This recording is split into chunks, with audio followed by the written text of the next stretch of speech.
Hello my dear students, myself Uday Singh Pradhan. आज हमने select किया है चैप्टर रिप्रोडक्टिव हेल्थ, जिससे आप इंट्रोड्यूस्ड हैं। ये क्लास 12 का यूनिट 1 का लास्ट चैप्टर है, फोर्थ चैप्टर है ये।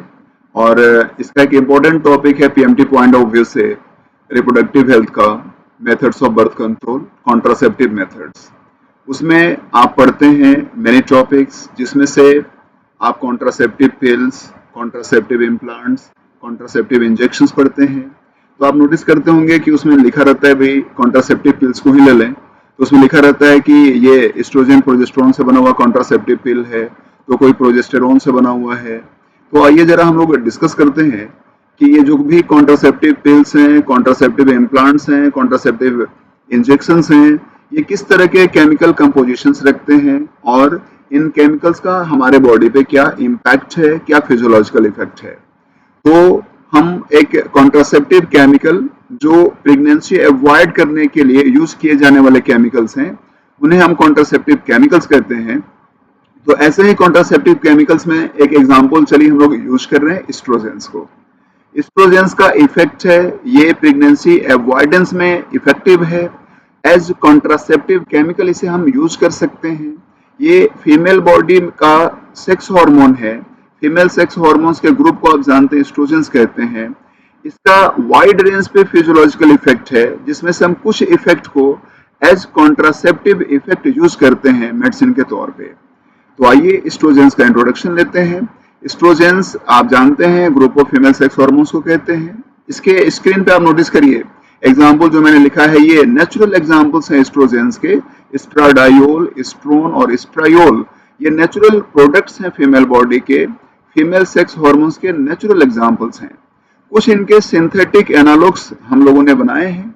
सिंथेटिक एनालॉग्स मतलब वैसे मॉलिक्यूल्स जिनका molecular structure natural natural product के डिफरेंट हो, लेकिन जो फिजियोलॉजिकल इफेक्ट है बॉडी पे, जो उनका एक्शन है, वो सेम एज नेचुरल प्रोडक्ट हो, तो इनको हम सिंथेटिक एनालॉग्स कहते हैं। और एस्ट्रोजन के जो सिंथेटिक एनालॉग्स हैं वो उनके एग्जांपल्स हैं मेंस्ट्रानोल और इथिनाइल एस्ट्राडायोल। तो इन्हें भी हम एज एस्ट्रोजन यूज करते हैं मेडिसिन के तौर पे, और खास तौर पे एज कॉन्ट्रासेप्टिव मेडिसिन इनको यूज करते हैं।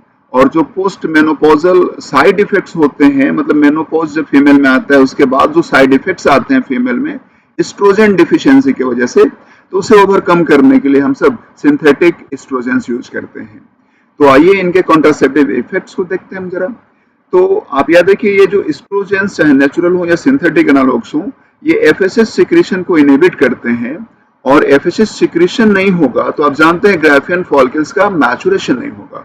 और आप ये भी जानते हैं कि जो ह्यूमन एग है, जिसे आप सेकेंडरी ओसाइट कहते हैं, वो ग्राफियन फॉलिकल में ही फॉर्म होता है।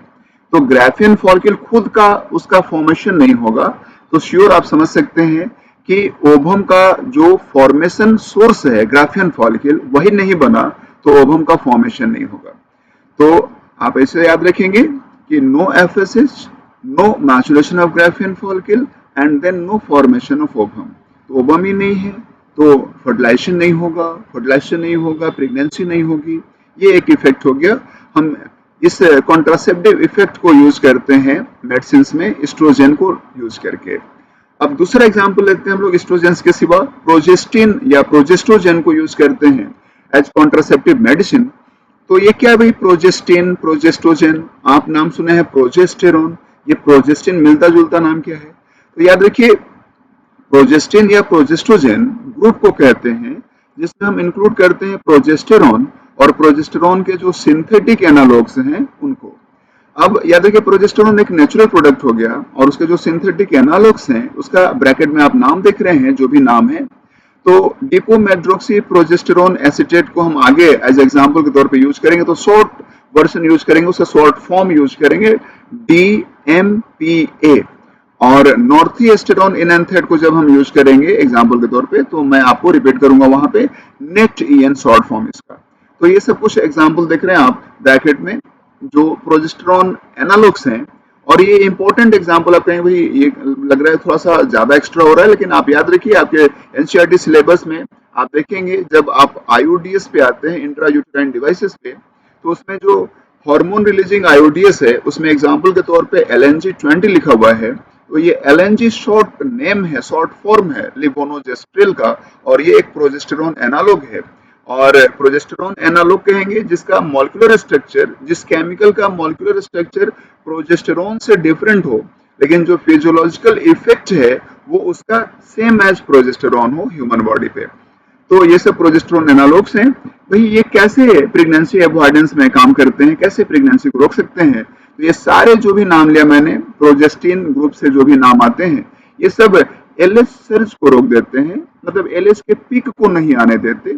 अब LH सर्ज नहीं होगा, आप जानते हैं LH सर्ज से ओव्यूलेशन होता है, तो रिलेट कर लें, no LH surge no ovulation, no ovulation then no fertilization and no pregnancy. दूसरा एक इनका कॉन्ट्रासेप्टिव इफेक्ट है कि ये जो म्यूकस रिलीज होता है इंडोमेट्रियम से यूट्रस में, तो प्रोजेस्टेरोन ही इवोक करता है डाइल्यूट म्यूकस के सिक्रेशन को इंडोमेट्रियम से यूटेराइन कैविटी में, ताकि वहां पे एक फ्लूइड मीडियम अवेलेबल हो सके और स्पर्म स्विम कर सके यूट्रस में। तो एक तो नेचुरली भी प्रोजेस्टेरोन प्रोड्यूस होगा फीमेल बॉडी में, और हम एक्सटर्नल सोर्सेज से भी प्रोजेस्टेरोन या प्रोजेस्टेरोन एनालॉग्स दे देंगे, तो ओवरऑल जो लेवल होगा प्रोजेस्टेरोन का फीमेल बॉडी में वो रिलेटिवली ज्यादा हो जाएगा। जो फिजियोलॉजिकल इफेक्ट्स हैं उसमें थोड़े चेंजेस आएंगे, और जो म्यूकस रिलीज हो रहा है इंडोमेट्रियम से, उसकी विस्कोसिटी यानी उसकी जो थिकनेस है वो इंक्रीज कर जाएगी। और इसका एक इफेक्ट होगा कि जो सर्विक्स है वहां पे जो म्यूकस रिलीज हो रहा है उसकी थिकनिंग ज्यादा होने से सर्विक्स में ब्लॉकेज आ जाएगा, यानी जो यूट्रस की एंट्री गेट है जिसके थ्रू स्पर्म्स इंटर करते हैं यूट्रस में, वो उसमें ब्लॉकेज आने से स्पर्म की एंट्री नहीं होगी यूट्रस में। अब जब यूट्रस में स्पर्म की एंट्री नहीं होगी तो फैलोपियन ट्यूब तक नहीं पहुंच पाएंगे, और इस तरह से फर्टिलाइजेशन नहीं हो पाएगा और प्रेगनेंसी के चांसेस नहीं होंगे। तो ये इम्पैक्ट हो गया प्रोजेस्टिन का, प्रोजेस्ट्रोजन का। ये मेरा पहला वीडियो है कॉन्ट्रासेप्टिव केमिकल्स को लेकर के, फर्स्ट लेक्चर, और इसके बाद मैं और भी दूसरे वीडियोस लेक्चर्स रिलीज करूंगा। आप सारे वीडियोस को वन बाय वन आप व्यू करेंगे, देखेंगे और एक अच्छा कॉन्सेप्ट बिल्ड करेंगे। क्योंकि आजकल का जो ट्रेंड है PMT एंट्रेंस एग्जाम में जो क्वेश्चंस पूछे जा रहे हैं, तो वो ऐसे क्वेश्चंस पूछे जा रहे हैं जिससे आपकी इंटेलिजेंसी चेक हो, सिर्फ आपका इंफॉर्मेशन चेक ना हो। तो वन बाय वन वीडियो जरूर देखें, वन बाय वन आप जो भी सीक्वेंस वाइज वीडियोस मैं डाल रहा हूं उनको आप देखते जाइए और रिलेट करते चले जाइए, ठीक ना, ताकि आप जो है ना, जो क्वेश्चंस पूछे जा रहे हैं ना, उसके जो हार्मोन्स बेस्ड जो क्वेश्चंस आ रहे हैं, आप नोटिस करेंगे ह्यूमन रिप्रोडक्शन और रिप्रोडक्टिव हेल्थ से जो क्वेश्चंस पूछे जा रहे हैं वो सब हार्मोन बेस्ड आ रहे हैं। तो आपसे जब क्वेश्चन पूछे जाएंगे तो कुछ ऑप्शंस हो सकते हैं कि आउट ऑफ सिलेबस हो, कुछ ऑप्शंस हो सकता है कि आपको रिलेट करके डिराइव करना पड़े। जैसे कि आप लास्ट ईयर क्वेश्चन देखेंगे, उसमें पूछा था कि जो सहेली जो कॉन्ट्रासेप्टिव पिल है उसका इनमें से कौन सा इफेक्ट है। आप नोटिस करेंगे आपके सिलेबस में सहेली एग्जाम्पल के तौर पे है, कहाँ वो बनाया गया है वो है, लेकिन उसका मोड ऑफ एक्शन क्या है वो नहीं है। तो ऐसे हम आप वीडियोज वॉच करेंगे तो आप खुद ब खुद डिराइव कर लेंगे कि किस तरह के कॉन्ट्रासेप्टिव जो मेथड्स हम यूज कर रहे हैं उसका क्या फिजियोलॉजिकल इफेक्ट है, उसका साइड इफेक्ट क्या हो सकता है, उसका इफेक्ट क्या हो सकता है। इसके लिए जरूरी है कि आप वन बाय वन मेरे जो वीडियोस आ रहे हैं वन बाय वन उसे आप वॉच करें यूट्यूब पे। Thank you.